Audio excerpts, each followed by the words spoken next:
This is my alter ego coming on up here. Well, good morning. How's everybody this morning? Woohoo! Well, we're continuing on this month on our theme of faith. The leap of faith is the theme. And so the topic today is patience builds true momentum. So we're not moving away from the idea of talking about faith. We're talking about one of the prime ingredients that demonstrates that you're proving faith. Now keep in mind, we have to prove faith all the time. Not to anybody or anything, but to that internal mechanism. Because it's easy to declare faith. It's easy to say you have it. And it's easy to say you're doing all the right things about it. However, we have to understand that the key that builds the momentum is patience. Because if we declare faith, then that means that we are absolutely certain that good unfolds and is revealed in our life. So therefore, that requires patience. Patience. Patience, patience. Because when we step outside of patience into any other area of thinking about what we're declaring, then we're not centered in faith. We move away from faith, back into the realm of condition. So when you become impatient, you're not centered in the spirit, you're working with ego. And that draws us out of that position where we want to be centered. So what I thought I would do today is I would talk about 7 different little things that we can be consciously aware of and practice in our day-to-day living that will build the momentum of what it is that we're trying to achieve and will help us remain centered in patience. So these are just some of the things that kind of come to me. And by the way, the Santa suit and everything like that is part of my unfoldment into my next career and my next generation of expressing life. Because I have retired full-time at SAIT, but I'm on a contract right now.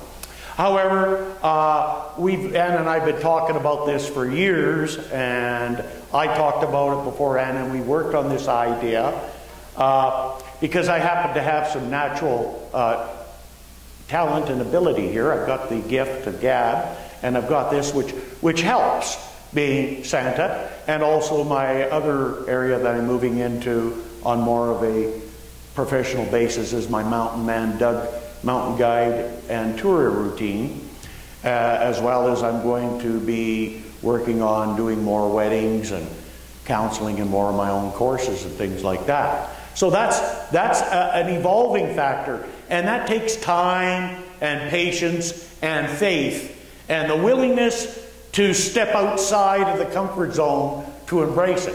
It's okay to talk about things, but you gotta step outside, embrace it to be it. Okay? And when you do, the universe collaborates and moves with you. So some of the key qualities that we need to work with, in no particular order. The first one here, I think I want to talk about is trust. Trust is something that we need to work with, and it doesn't have anything to do with people or conditions. It has purely, I'm not talking about how it manifests out here. I'm talking about how we need to develop and work with it in here. We've got to learn to trust ourselves. Okay, this whole idea of faith and patience and moving forward is demonstrated out here in a lot of different ways. However, the key work has to be done in here. And we have to begin to learn to trust ourselves. Hard to do. Okay? Because we spend so much time sabotaging ourselves. And so, trusting ourselves is knowing that, you know, no matter what, there is that inspiration, that knowledge, that spirit within us that can give us whatever it is that we need to do, whenever it is that we need to do it, in order to experience peace, prosperity, fulfillment, and happiness. So we have to continually work on that. And that's what builds trust. Jesus spoke to that when he said, he was in his, walking around doing his usual healing stuff. You know, I mean, that's what he did most of the time, was help people heal and did all these great things. And one of the times he was on one of his journeys, and there was a woman that was diseased with all kinds of stuff, but the blood came up behind him and touched the hem of his garment. And she said within herself, if I can but touch this garment, I shall be made whole. Okay, because she had an unconditional belief in what the power of the Master was. And even though it was distorted by condition, her faith comes from within her and a very strong belief. And then Jesus turned around and saw her, and he said, daughter, be of good comfort. Thy faith has made thee whole. And the woman was made whole from that hour. So it's just that trust in doing what it is that we're doing is going to give us the right results along the way. And sometimes those little quirks or those little problems that we get in are just simply sounding gongs to let us know that we're a little bit off track, or there's something else that we need to release. And this really has to do all with the inner work and getting through that negative self-defeating thinking that we have. It's not about anybody else. It's that mind chatter that's constantly, where we're constantly at ourselves saying this is wrong, or are we crazy, or whatever. Mind you, I say that quite often to myself. Am I nuts or something? And I go, yeah, that's why I'm having so much fun. Okay? So thy faith has made thee whole. It's the faith that makes us whole, perfect, and complete, and be able to do some of the most interesting things in life. And why not? That's what we're here for. We're not here for any destinations. We're here for the journey. And it's not necessarily about the journey. It's what we become in the process of the journey. Because we will become the person that we need to become in order to have the experiences that we desire to have. This is something that I've been doing for over 40 years, but I just did it here and there and here and there. And now, with encouragement with Anna and everything, I'm going to take it out there in a bigger way and have some real fun. I could hardly wait to see what happens. So it's all about trust. The second thing is the power of our belief. And, you know, if our belief is strong enough, it doesn't have to be in someone's presence when we're doing, as practitioners, treatment work and believing. You don't have to be there because there is no distance in mind. So the belief can work anytime, any place, anywhere, for anybody. I do work all the time. I get calls from people all the time to ask me to do spiritual mind treatment for them. And I do the prayer work. But what it is that determines whether it works or not is their belief, their acceptance, their unconditional acceptance. And it works. And I get results all the time. I just recently had a result where someone had requested my presence in the hospice. I've been there for 4 weeks. And they requested my presence to be there. And I knew what for, which it was to help them make that transition. And so I went and seen him last Sunday. And I spent an hour with just him and myself. And of course he wasn't lucid at the time, but he was aware I was there. And I spent that time, and we did some very intense, I did some very intense spiritual work for him. And the next day, he passed gently and peacefully. Okay? So it was time for him. He made the call. He had the belief. He trusted. He had the faith, and the faith made him whole. And so yesterday I went and had the honor to do his memorial service for him in Red Deer. Okay? And it's about this trust and this belief. And so the idea about this belief, to give you an idea how powerful it was, in Matthew chapter 8, verses 5 to 13, there's a very powerful story. I'm not going to read the direct quotes. I'll kind of paraphrase it till we get to the key point there. But the story was, there was a centurion who, of course, had a slave as a housekeeper, and very much truly loved the slave. But he was a centurion in the Roman army. And so he'd heard to Jesus about the things he was doing, and asked Jesus if he could help heal his servant. Jesus said, yeah. He says, I'll come and treat him and heal him. Yeah, not a problem. Oh, he says, but yeah, he says, I got a problem, Lord. He says, I'm not worthy that thou should comest under my roof, but speak the word only, and my servant shall be healed. So he believed that that was all that was required, was for Jesus to speak the word, and his servant would be healed. And he said, the reason being is I'm a man of authority. I have soldiers under me, and it just wouldn't work that way because of what's going on here, you know, with the pending trial and all of that stuff that Jesus was to go through. And when Jesus heard this, he was marveled, and he said to them that followed, verily I say unto you, I have not found so great faith, no, not in Israel. I haven't found anybody with this strength of faith and conviction and this absolute caring. And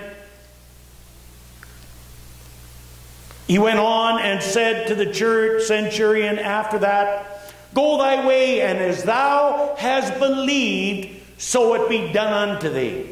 And his servant was healed in the same hour. Okay, so he spoke the word. As thou hast believed, it is done unto you. So we have to take responsibility of working at developing our trust and our belief. And keep in mind, it's very easy to say we believe, and that at the word level is this first step. However, we need to embody that and get it down at the feeling level. Because how often have you made a declaration and all of a sudden some feeling come up and took you right out of it? Okay? So don't get fooled. We start with the mental work first, and we begin at feeling that and embodying that idea, and that's where the unconditional acceptance and belief comes. And then the Spirit gives us circumstances and situations, like the incident I had in Italy last year with my health, and walking my buddy out and getting him out and saving his life with a heart attack this summer, where we get to demonstrate in the actual physical realm what we declare. Where we have to, in order to get through the circumstance and situation, we have to walk in that trust, and we have to walk in that belief. And we have to stay strong with our spiritual and mental resolve. And then it doesn't matter what goes on, we shall prevail. However, it's a process. And the experiences are always delivered to us to strengthen that. So we got the trust, and then we got the belief. And then divine right action and timing. You see, this is where we start to get into the problem. Okay, I've done the work. When's it going to happen? How long do I have to wait? Well, you see, when we do that right away, then we go out of being patient into being impatient, and that takes us out of our faith and brings us back into the realm of physical conditions.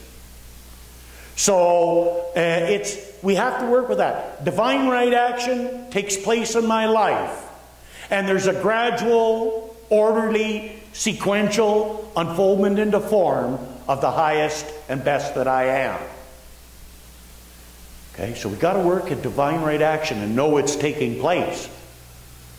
And don't ever try to think that you know how and when it's going to happen, because if you get going on that, you're hooped.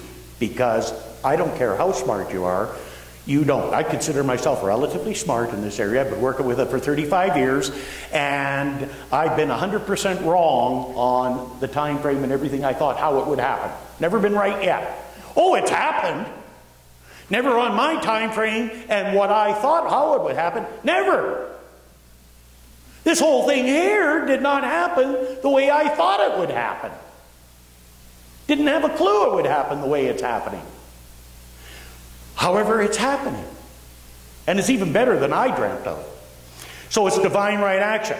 Now, with every do's, there's the don't do. Because if you do the don't do's, you get into the do-do.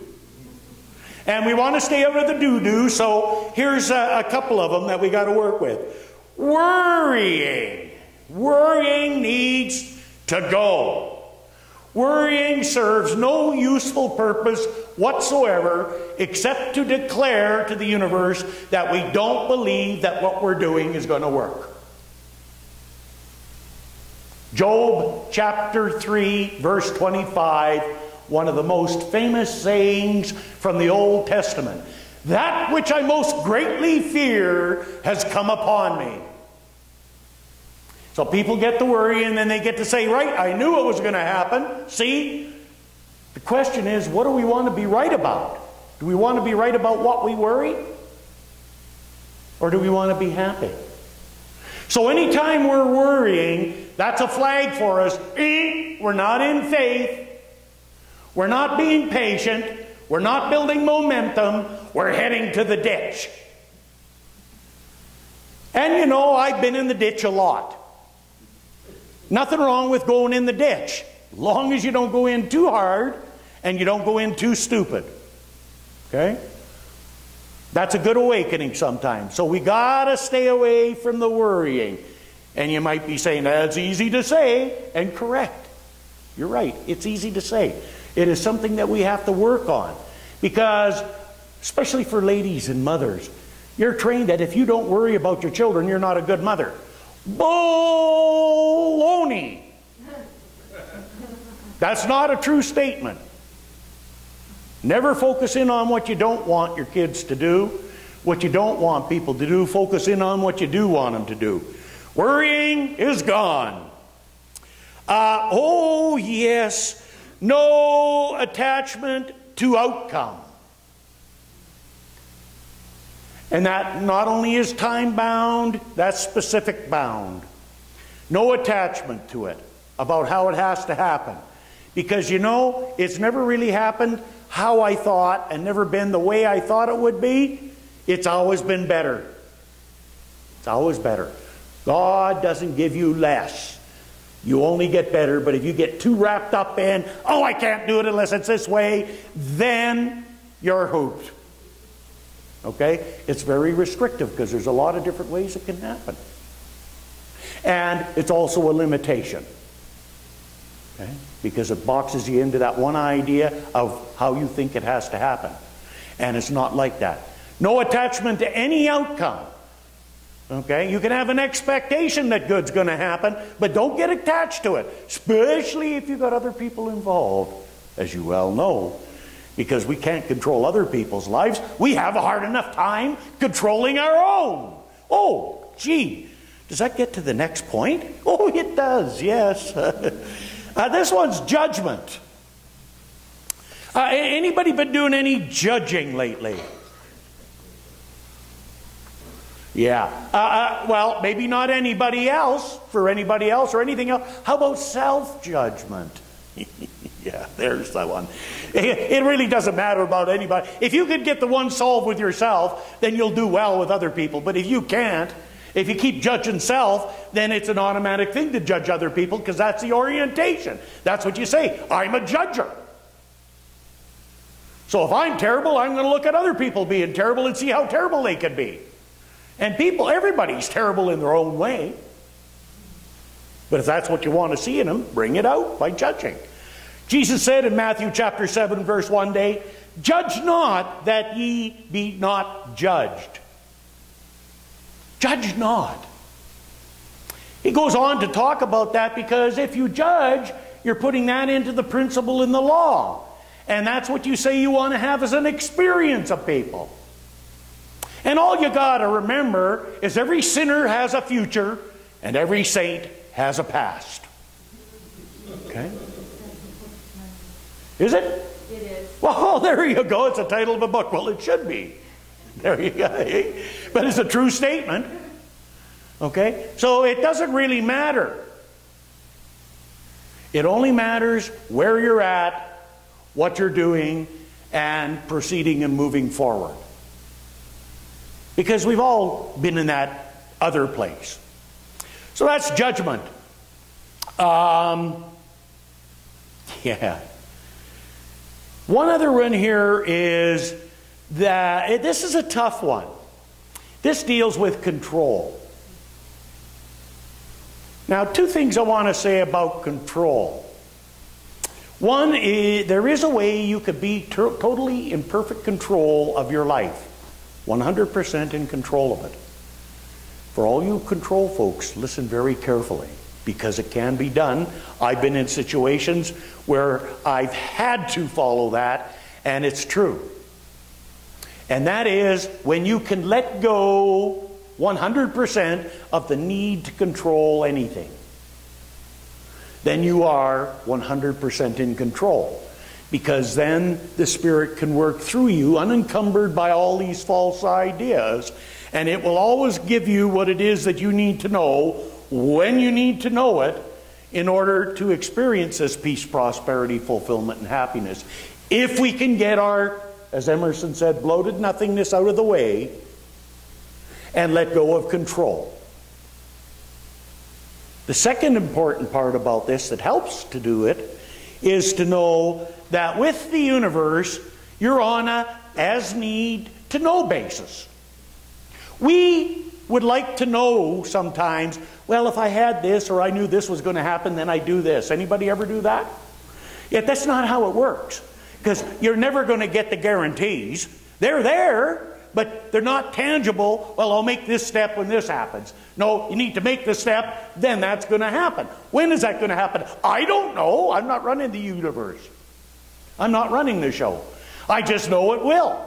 Does it happen? Yeah. On my time frame? No. My way? No. But it does happen. And it will happen. As long as we accept that we're on an as-need-to-know basis. I found that out last year being in the hospital. There's nobody prepping me, telling me what was going to happen and that. The doctor gave me a few words, but not enough. I was on a need-to-know basis, including the cleaning lady right up to the surgeon. When I needed to know, they told me. 3 o'clock in the morning, this is what you're doing. Okay. 6 o'clock in the morning, don't matter. They just come and got me. This is what you're doing. Okay. I didn't know. Nobody told me. I didn't have a schedule. And God, I needed a schedule. The only thing I could do was I analyzed their schedules to see when they were doing this stuff. And then I did my stuff in between so I could accommodate their schedules. That was the only kind of control I could get. Okay? So, Dr. Holmes, in the Science of Mind textbook, said, the universal law of cause and effect, which balances everything and sees that in the long run, everyone receives his just due. This law Emerson called the High Chancellor of God. This means that life must return to us the manifestation of our motives, thoughts, and desires, whether these motives, thoughts, and desires were intended for ourselves or others. It means that the thought of judgment, criticism, and condemnation must in time operate against the one who sets it in motion. An evolved soul judges no one, condemns no one, but realizes that all are on the road of experience, seeking the same goal, and that each must ultimately find his home in heaven. There is a direct law responding to condemnation and a direct law responding to praise and appreciation. It is, of course, the same law used in different ways.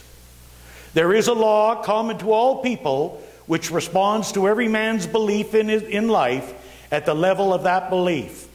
No man can be happy who lives in a continuous state of condemnation of people, conditions, and things. We must learn to praise and not to condemn. And as we take these words of Ernest Holmes and we go into the application of that idea, we know that our faith is strong and that we're calm, centered, peaceful, poised, and patient at all times and in all situations. So as I know this for myself, I know it to be so for each and every one here, and so it is.